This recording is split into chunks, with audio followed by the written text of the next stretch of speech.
Hey viewers, you are watching the Savera and I'm Manpreet Kaur. As Bangladesh prepares for its general election on 12 February 2026, there is growing international and regional attention not just on the democratic process itself, but on what the outcomes could mean for the country's Hindu minority and the overall human rights environment ahead. Bangladesh, a Muslim majority nation with a population of over 170 millions, is heading into its 13th national election under unique political conditions.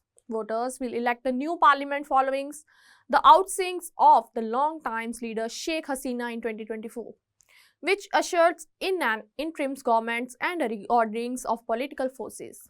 The Hindu community in Bangladesh, estimated at around 7-8% of the population, has faced a spate of violence, intimidations, and attacks in recent years, raising serious concerns over their safety and rights as the polls approach. Human rights groups and global coalitions have highlighted thousands of incidents since 2024 where Hindu individuals and communities were targeted through killings, arson, temple desecrations, forced displacements, and other forms of intimidation, creating a climate of fear among minority populations. Graphic cases such as the lynchings of Hindu man Dipu Chandra Das last December have drawn widespread criticisms and underscored fears of a breakdown in rule of law for minority protection.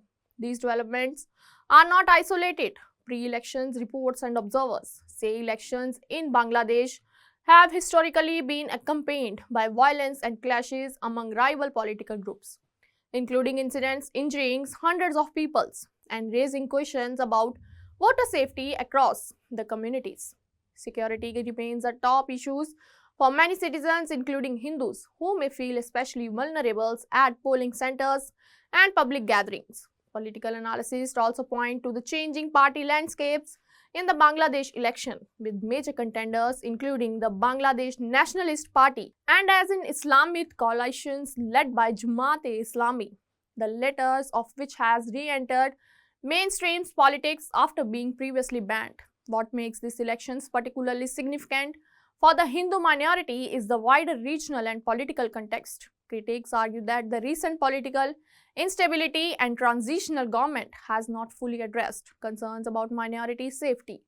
The absence of Sheikh Hasina's Awami League, historically seen by some rights groups as comparatively protective of minority rights, has prompted fears over whether new leaderships might either inadequately safeguard minorities or be indifferent to their plight.